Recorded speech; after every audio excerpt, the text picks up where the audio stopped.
Já estamos aqui em São José dos Campos, onde nos encontramos com o Elias Antônio Fernandes, que é um ex-controlador de voo, formado em Guaratinguetá, saiu da aeronáutica como segundo sargento? Como segundo sargento, isso, em 92.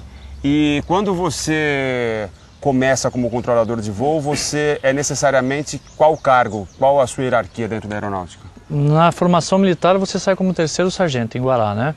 E daí você passa, depois da formação, vai para um órgão de controle para começar o seu trabalho, mas formado como terceiro sargento, militar. E também há outras formas de se tornar um controlador, uma maneira civil? Sim, existe uma formação também civil, né, que é feita aqui em São José, inclusive. Eu cheguei a dar aula aqui no CTA, no instituto que existia na época de proteção ao voo, que a gente chamava. E você forma um controlador aqui como civil em São José dos Campos, né? Não militar. E o que você aprende basicamente? Porque tem se falado muito dessa profissão do controlador de voo, justamente por conta do acidente mais recente, que é o maior acidente da história do nosso país, uma infelicidade, uma tragédia, mas também porque a partir daí talvez houve uma reação e uma operação padrão. E o que o aprende o controlador de voo? Ele é responsável por qual parte? O controlador de voo, ele aprende desde navegação aérea, são como, por exemplo, lidar com rumos, com proas magnéticas, o que é uma proa magnética, o que são níveis de voo, né? Você vai aprender a colocar uma aeronave no espaço, voando de forma coordenada e também trazendo a mesma para o solo. Então, existe uma coordenação muito grande entre os controladores para que as aeronaves consigam subir com segurança. A gente não vai especular aqui acerca dessa grande tragédia, justamente porque, primeiro, não nos cabe, e segundo, porque nós não temos competência, e terceiro, e mais importante, porque, sem dúvida, num acidente aéreo, é um conjunto de falhas. Conjunto de falhas, assim, pode ser um somatório delas que acontece de forma, né, bem definida e que chega a causar essa tragédia, né? A operação padrão que os controladores vêm fazendo nos aeroportos, ela não deixa de ser uma operação que visa maior segurança. Maior segurança, exatamente. Eles não estão fazendo, não estão ralentando nada? Não estão assim, tipo, um motivo de greve, deixando trabalhar ou trabalhar menos, não. Você segue uma operação para que você, como você tem uma carga de trabalho muito grande, uma deficiência de número de controladores hoje, né, por culpa de vários fatores, mas então o que acontece? Para que você tenha mais segurança, vamos trabalhar de uma forma que não nos sobrecarreguemos. 4, 5, 6 aeronaves é um tráfego que você normalmente leva sem muito estresse. Mas se chegar a 14 e você tiver que assumir 14, você vai ter que ter um auxílio de alguém, mas você consegue. São 14 pontos numa tela que você tem que colocá-los de uma melhor maneira para sair daquele local ou pousar em algum lugar. Você deve ser uma fera em videogame. Mas não muito, não. É porque na época que eu comecei não existia, no videogame não era coisa, né? Mas seu filho deve sofrer na sua mão. Sua filha deve sofrer na sua mão, então. Ela gosta um pouquinho, gosta. Não, porque... Vamos sentar nessa mesa aqui? Vamos. Qual é a sensação que dá num controlador de voo a iminência de um acidente? Como é que é isso? É estressante, é terrível, você pensa assim numa situação, é como você está jogando xadrez. Você fala, eu não posso perder essa partida nunca. Você chegar a ter uma aeronave que cruzou a menos de 5 milhas já é uma coisa que a gente já fica preocupado. Porque uma separação radar, ela pode ser no máximo a nível assim, horizontal, né, que a gente chama de longitudinal, de até 5 milhas uma separação radar. Quando e 1.000 pés dão 9 quilômetros, né? São 1.800 metros cada milha, né? Então daria 9 quilômetros. Uma distância como de São José a Jacareí, para você ter ideia, em grandes altitudes, né? Mas como eles estão voando rapidamente... Rapidamente isso torna-se uma distância pequena, entendeu? E você nota isso numa tela que é pequena. Assim, a proximidade dos alvos a gente chama de alvo, né? Ela assim, chega a ser bem pequena mesmo, quando abaixo de 5 milhas. Então você se preocupa o tempo todo, não só a nível de altitude, porque às vezes você vê alvos se fundirem, mas em altitudes diferentes. Graças a Deus. Então você vê os alvos passando, mas fala, não, tá tudo bem, eles estão em níveis diferentes, porque eu sei que eles estão. Mas será que realmente eles estão? Quer dizer, será que realmente eu tenho certeza que esse está 1.000 acima desse, 1.000 pés ou 1.000 pés abaixo? Então esse é o problema.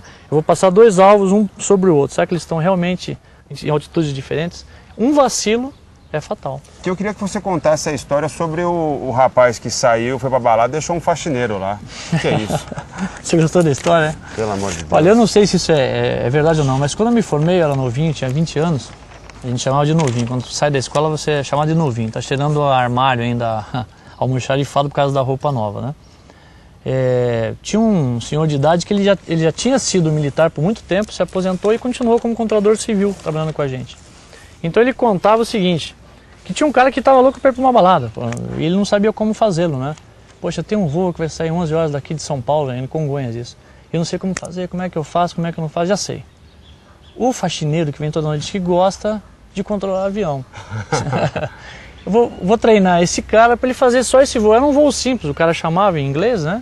E eu vou colocar ele aqui na posição, vou ensiná-lo, ele vai falar pro cara umas coisas e esse cara vai embora e tudo bem, eu vou pra balada, né? As baladas de antigamente. Bom, aí ele pegou o faxineiro, você quer controlar um avião? Quero. Então faz o seguinte, você sabe inglês? Eu falei, não sei inglês nada. Mas eu te ensino, é simples. Então ele pegou, escreveu num papel o que ele tinha que falar pro gringo, né? Pro avião em inglês, né? Ó, vai te chamar um cara, mas não esquenta a cabeça. O que ele falar, quando ele parar, você fala isso aqui. Então aqui comigo, olha aqui, ó. Ele colocou um faxineiro que não sabia nada de inglês. Eu não sei se isso é uma coisa... exato. Se é boato, é boato ou é verídico. Então, clear to take position and take off. Wind is 360 degrees, 6 knots. Um exemplo. Então, livre, tomar posição e decolar. O vento é 360 graus com 5 nós, por exemplo. Aí, vamos treinar. Aí o faxineiro, clear, não é clear, é clear. Clear to take position, não é position, é position. Ah, tá. Position, e ficou treinando com o cara, até ele... Vamos lá, agora faz você só... exato, sozinho você faz. E o cara ensinou o cara, porque tinha uma hora ainda pro voo poder sair, né? E deixou o cara ali, treinou e tal, e foi embora pra balada. Aí sentou lá o cara na posição e o cara ficou, né, ansioso e tal, pra controlar e tal. Aí o gringo chamou. São Paulo Tower, this is Lufthansa 554 over. Ele tem que falar em inglês. Clear to take position and take off. Wind is 360 degrees, 5 knots. Ok, Roger. Aí o gringo saiu com um DC-3 lá da vida, antigo, né? Bom, aquele barulhão todo, foi pra cabeceira da pista, faz uns testes e tal. E começou. São Paulo ready to take off. São Paulo porque era a torre de controle de São Paulo. Clear to take position and take off. Wind is 360 degrees, 5 knots. Aí ele, daqui a pouco passou um tempinho, ele, São Paulo, I have a problem on board. I have fire in my engine. I need a fireman here now. Quer dizer, eu tenho fogo num dos motores e eu preciso do pessoal do bombeiro aqui, né? Ele, clear to take position and take off. Wind is, São Paulo, I have fire on engine number 4. I need a fireman here now. E ele repetindo, e o avião simplesmente pegou fogo. Então, foi uma coisa absurda, né? O avião pegou fogo e teve... que estava no chão, né? Estava no chão. E o bombeiro teve que chegar e tal. E aí teve todo o procedimento, né? Apesar que... além de tudo, tem um ruído também, né, Elias? Sim, tem um ruído de um você rádio. Não conseguir ouvir exatamente. É um rádio, assim, um radiotransmissor que existe na aeronave, com um certo ganho, uma certa potência que exige de você uma certa audição, que você com o tempo desenvolve, né? Você consegue desenvolver, você sabe o que o cara está querendo, de acordo com a situação, né? O que aconteceu do voo argentino que você estava falando? Ah, sim. Os pilotos militares, eles têm tem que ter um certo respeito, tal. São mais moral. Militares, mais moral. Entendeu? Onde eles chegam, todo mundo admira, porque é um piloto militar, pode ser da Esquadrilha da Fumaça e tal. E houve um dia um pouso em Guarulhos lá com uma aeronave militar e às vezes é normal num pouso você não conseguir fazer um pouso perfeito.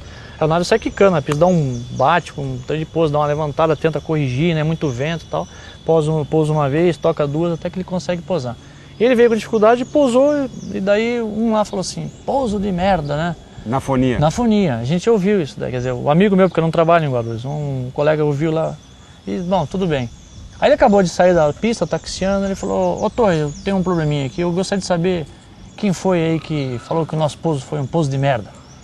Aí começou a perguntar, indagar para as aeronaves que estavam ali, não, eu não fui, eu também não fui, eu não fui. Aí ele sabia que tinha uma Argentina, aerolíneas argentinas na época, já nem, né, tanto tempo isso, ali na posição para decolar. Ô Argentina, foi você que fez isso? Falei assim, não foi não fui eu, mas que foi um poço de merda, foi. E sobre essa questão da vulnerabilidade do sistema, por exemplo, recentemente foi lançado um documentário na Argentina em que mostra que lá na Argentina eles têm um radar que toma conta de Buenos Aires só e ponto final. O resto é só na audição. Sim, porque o tráfego aéreo quando ele surgiu não existia radar, vamos dizer, não existiam órgãos assim com serviço radar como é o Brasil hoje todo coberto por radar. Na minha época existia somente 2 Sindactas, o 1 e o 2, Brasília e Curitiba. Hoje você tem Sindacta, o Manaus, o Brasília, Curitiba e o Recife, por exemplo. Então você tem toda uma área coberta que aumenta a segurança. Mas isso não quer dizer que você não possa ter um controle somente por rádio. Por isso que você tem todas essas cartas aqui e que existe um regulamento em que você tenha que, se o radar cair, por exemplo, vamos dizer que o radar apaga. E pode acontecer isso. Some o radar, some a tela, o que você faz? Perde as aeronaves? Não, você tem que continuar um controle normal, de forma sem radar. Então você tem que ter na sua cabeça cada posição onde estava cada aeronave. Essa aqui é uma área terminal, então? Isso, é uma área terminal da região norte isso, do país. Do país. Seria Manaus. Então a área terminal o que é? Onde tem tráfego intenso, você tem áreas terminais, que a gente chama, né? São áreas de chegada ou saída. Então aqui, Belém, por exemplo, é uma área terminal. Macapá, e aqui é leve, o tráfego é leve. Sim. Se você pegar o número de aerovias que tem aqui, e você for comparar, por exemplo, com as aerovias, né, que são essas linhas, são as aerovias, ó. Comparar, por exemplo, com São Paulo, é uma loucura, a diferença Vamos gritante. pegar a carta de São Paulo. Agora, só para a gente ver aqui, Bola, se você puder fechar, olha, por exemplo, essa aerovia aqui, ó, ela está mostrando... Duplo sentido. Duplo sentido, né? Porque aqui tem uma setazinha para cá e para cá. Veja só, é sempre 180 graus de diferença, né? Quem está indo para lá, se ele pegar o rumo magnético 152, colocar lá no aparelho dele, no avião 152, saindo daqui com auxílio, né, que são rádios que vão lhe dar essa condição, você vai embora 152. Você volta no rumo magnético 333 aqui, para esse lado. Então um vai e outro vem. Ok, deixa eu pegar aqui a carta de São Paulo, já está aqui na mão, ó. Isso, essa carta ela é uma carta específica, porque de tanto tráfego que existe, foi feita uma carta específica para esta região, que é Rio-São Paulo. Que é o maior fluxo de tráfego da América Latina. Isso aqui é São Paulo, terminal de São Paulo, terminal Rio de Janeiro. Antigamente, isso aqui, ó, aqui um controle de aproximação, aqui outro controle de aproximação, e essa área toda aqui com Brasília. Então você tem pessoas lá em Brasília controlando esta área, pessoas em São Paulo controlando esta área, pessoas no Rio controlando esta área. Então assim, aí que existe a coordenação, porque se você passa de um setor para o outro, você tem que transferir a aeronave. O que é transferir? Fazer pega essa aeronave que agora está com você. Então o cara assume o controle daquela aeronave. Ele começa daí a falar com a aeronave, em frequências diferentes. A gente fica imaginando o tamanho da responsabilidade de vocês, das pessoas que estão lá em cima e torcendo para que aconteçam menos acidentes. Se você comparar nos últimos anos na aviação, no Brasil, civis, morreram menos de 1000 pessoas. Menos de 1000 pessoas em dezenas de anos. Então só em acidente em trânsito são 40 mil mortes ano. Então é uma coisa bem diferente. E para finalizar nosso papo, está passando aqui um avião. Que ele esteja bem controlado. Exatamente, esperamos. Muito obrigado, Elias. Obrigado pelos esclarecimentos, obrigado pelo papo. E para vocês aí de casa, muito obrigado também. Espero que vocês tenham gostado. Espero mais que vocês nos inscrevam. Anotem aí, papo@vanguarda.tv. papo@vanguarda.tv, esse é o nosso e-mail, pelo qual você pode mandar críticas, sugestões e muito mais, tá bom? A gente responde com o maior prazer. Muito obrigado, fiquem com Deus. Até o nosso próximo encontro. Tchau, tchau. Valeu. Valeu. Tchau, tchau, tchau, tchau.